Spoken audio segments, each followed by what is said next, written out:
Assalamualaikum warahmatullahi wabarakatuh. Selamat pagi anak-anakku sekalian. Bagaimana kabarnya? Semoga kita senantiasa dalam keadaan sehat walafiat tanpa alangan suatu apapun. Anak-anakku sekalian, sebelum kita belajar bersama tentang berita seputar Indonesia, perkenalkan dulu, nama saya Ibu Lili Setiani, alamat Jalan Panjang Punjung, Bangunsari, Ndolopo Madiun. Saya mengajar bahasa Indonesia kelas 8 semester ganjil. Nanti saya beri kesempatan anak-anakku sekalian untuk memperkenalkan diri lewat WA Group dalam bentuk video. Anak-anakku sekalian, marilah kita belajar bersama tentang berita seputar Indonesia. Pada era sekarang ini, berita menjadi menu utama dalam deretan makanan harian 4 sehat 5 sempurna. Tiada hari tanpa berita. Dari waktu ke waktu, detik demi detik, berita datang silih berganti.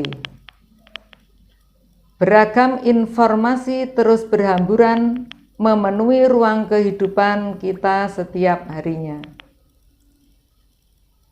Dengan banyaknya sajian berita, baik melalui media cetak maupun elektronik, kita harus bisa memanfaatkannya dengan baik.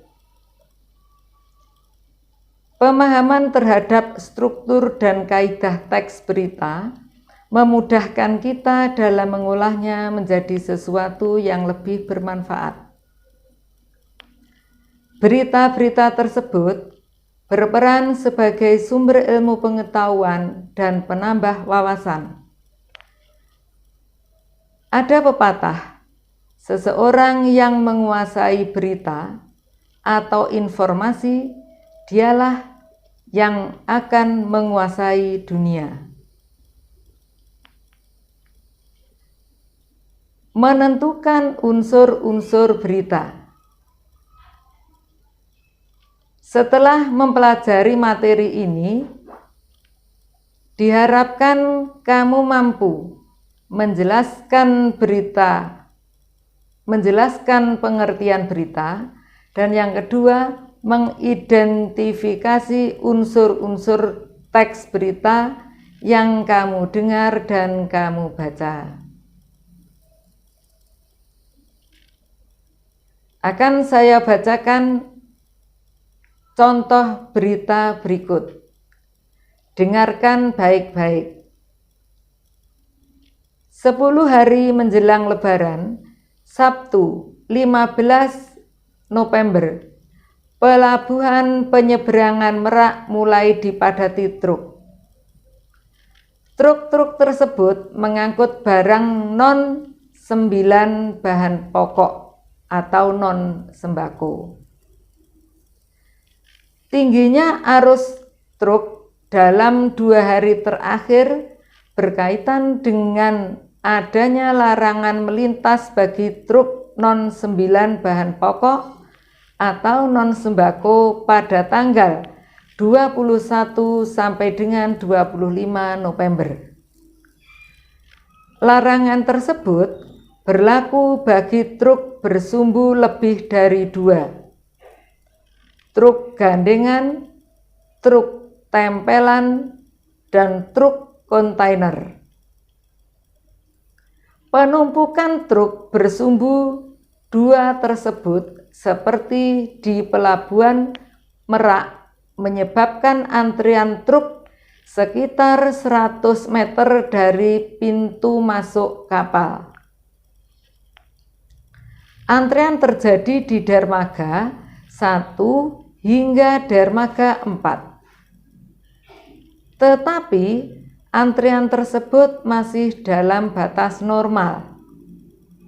Antrian belum membeludak keluar area parkir pelabuhan.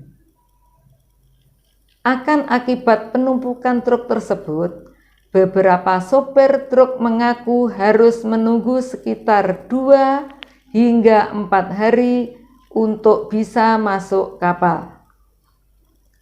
Sumber Kompas dengan beberapa penyesuaian.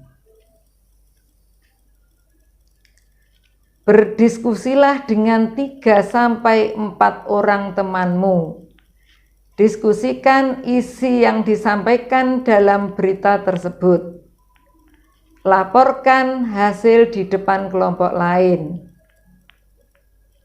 Bagaimana tanggapan kelompok lain dengan laporan diskusi kelompokmu itu?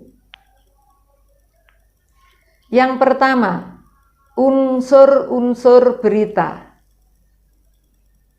Perhatikan kembali teks tentang peristiwa menjelang Lebaran pada bagian sebelumnya. Teks tersebut ternyata memiliki unsur-unsur sebagai berikut. Pertanyaan: peristiwa apa yang terjadi?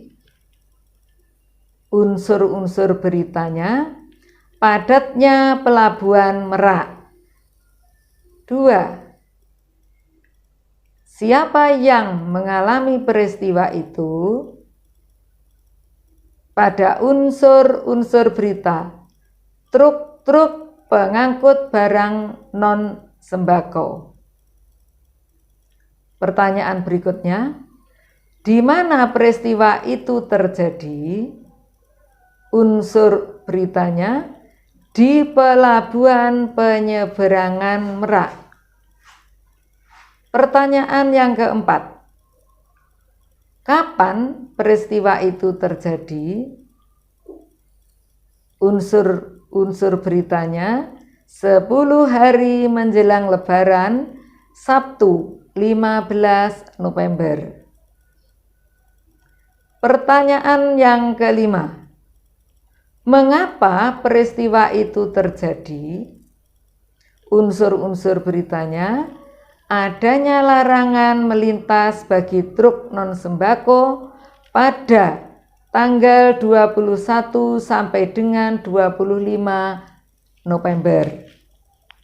Yang keenam, bagaimana proses terjadinya peristiwa? Unsur-unsur beritanya, proses tersebut menyebabkan antrian truk di pintu masuk kapal. Nah, dari keenam pertanyaan itu terkerangka pada rumus 5W dan 1H. What apa, who siapa, where di mana, when kapan, why mengapa, dan how bagaimana.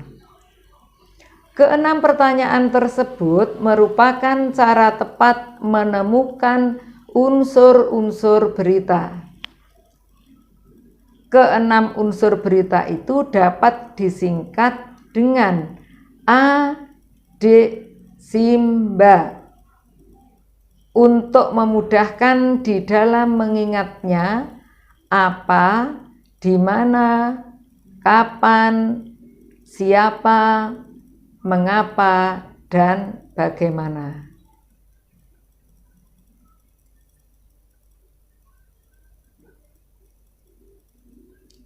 Kiranya apa yang saya sampaikan cukup sampai di sini. Terima kasih. Wassalamualaikum warahmatullahi wabarakatuh.